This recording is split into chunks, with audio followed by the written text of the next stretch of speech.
Well, hello there, Battle Brothers, and welcome to yet another video, and welcome to yet another review video. As promised, I made a community post yesterday that I had another review of Warhammer Horus Heresy in works, and that it will be coming very soon. And it is here, my dear friend, it is The Descent of Angels by Mitchell Scanlon.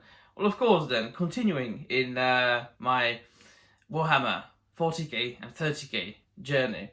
And I might preface this once again by saying that I only got into Warhammer about 8 months ago, and that it is still, after 8 months of ferocious reading, one of the greatest, one of the most fascinating world buildings and storytellings that I have encountered. After, of course, a lifetime of being a fantasy fan, science fiction fan, devoting a huge part of my personal and academic life to the greats of the fantasy and science fiction genre of the 20th century, as well as old Germanic poetry at university. I just somehow kept postponing getting into Warhammer 40k for the longest time. However, as I always say, better late than never. And then, of course, it is not a simple matter. The universe is so vast that you can't just say who your favorite is. I mean, if you like the Astartes the most, if you like the Inquisition, because the first novels that I read from Warhammer 40k universe were the Eisenhorn books by Dan Abnett. I was absolutely fascinated by the Inquisition and how it worked, and with its history and the structures and the character of Gregor Eisenhorn. And then, of course, I got into all the Astartes books, both Warhammer 40k and then Horus Heresy, of course, which is an epic of its own, a saga worthy of reading and remembering. And then, of course, I was in the past recommended that I should read some books, I shouldn't read certain books, other books that I should avoid them. Well, I very rarely heed to advices. I just read what I wanted. So far, how many of the Horus Heresy books have I read already? About 11, 12 maybe. I loved all of them so far. The Descent of Angels, of course, deals with that which was hinted upon in many of the Warhammer 40k stories, and that is the origins of the Dark Angels Legion or chapter, and of course the characters of Lionel Johnson or Luther, his the man who found him on Caliban after Lionel Johnson landed there after being taken from the Emperor by the forces of chaos, so before being rediscovered by the Imperium, the Emperor. And this book deals with a timeline about just before he was rediscovered by the Emperor and a little bit after that. And we follow the characters of Zahariel and Nemiel, which are knights of Caliban. And then, of course, we continue. It is spoken, or it is written, sorry, from the point of view of Zahariel, maybe mainly. What am I can't speak today. So he is a knight of Caliban. As I always say, as I always or never fail to mention, reading about the Astartes is fascinating because they are all very different, and they are as much different from each other. I mean, the different chapters and the different legions as much as they are similar to each other. So where the Space Wolves are very much based on the old Norse people, old Norse warriors, and at least as Dan Abnett wrote it, their society, their legion, was very much based on the society of the old Germanic peoples and the relationship between the Lord and their retainers.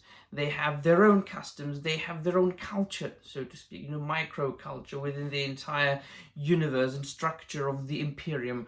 Then of course you've got Dark Angels, once again very much different, being known among fans for their secret, their dark secret of the Fallen, which it didn't happen here in this book yet.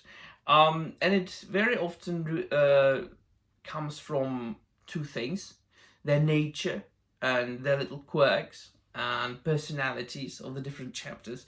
So firstly, the Primarchs, of course, that they come from.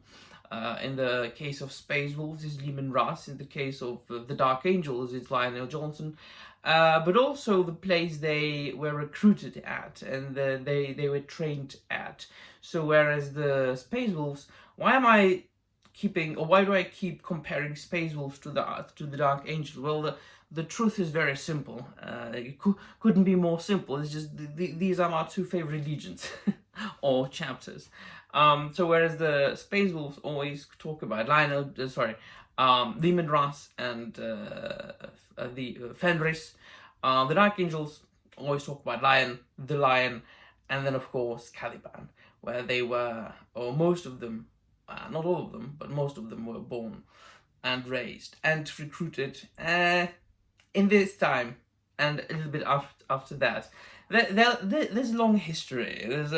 There's a tremendous tragedy to come in the lives and the history of the Dark Angel, which I will get to. Well, I know all about it since it has been recorded in other books, but like the first-hand experience as far as the novel goes, there are more. Right now I'm finishing some of the William King Space Wolf books, and then I'm going to be getting into the Fallen Angels. And so once again, it is fascinating to see in what places and what sources the book was inspired by, or in this case it was old legends of knights and chivalry. It is almost as if you were talking about the Knights of the Round Table, the camaraderie, and the brotherhood, the fighting for honor, and the aforementioned chivalric values that were very much present there. And of course, they were going on quests, the different Knights of Caliban, and it was one of the requirements for a novice or for a young aspirant to, join the ranks of the Knights of Caliban, to go on a quest to slay a beast of Caliban. And then I kept reading in the past about the fact that Caliban was filled with monsters, and that Lionel Johnson was the one who cleansed Caliban of the monsters, the beasts of Caliban. And then when I was reading this and they were describing the monsters and the beasts and what they are, it became clear to me that they are 100% warp spawned, chaos spawned. So at least a certain part of Caliban must have been inclined to being open to warp and its influences and the demon possession. And of course, it's the first time we kind of encounter the very much mysterious Watchers in the Dark. And so at times it read like a proper fantasy, because it spoke about knights going on quests to slay monsters and help villagers in this very forest filled planet, but then of course intertwined with the modernist futuristic aspects, the grim dark aspect, or science fiction aspect, shall we say. I'm referring to the fact that the Knights of Caliban, even before they were rediscovered by the Empire or by the Imperium, they had guns and they had armor that resembled the Astartes armor, but of course much less evolved, much of a lower quality, which were the remnants of their human legacy that they kept after they had been separated from the rest of humanity. And then of course you're always interested in reading about the Primarchs. And those writers of the Horus Heresy books, they are writing it in a very clever way that firstly, it's mostly narrated from the point of view of somebody else, those, initial like volumes. And those Primarchs appear, as like characters being viewed from somebody else's point of view. So they don't dump all the information about the Primarchs at you at the same time. So you're slowly discovering more and more and more, reading about more and more and more, and getting to know the personalities and the characters of those Primarchs a little bit more with reading each and every single book. And that is what I really, really like about those books, that you finish one and you immediately know what you want to read next, to know a little bit more about that particular aspect of that universe that you want to know at the moment. So yeah, as you can see, I'm very much excited. This only made me want to read other Dark Angels Horus Heresy books more.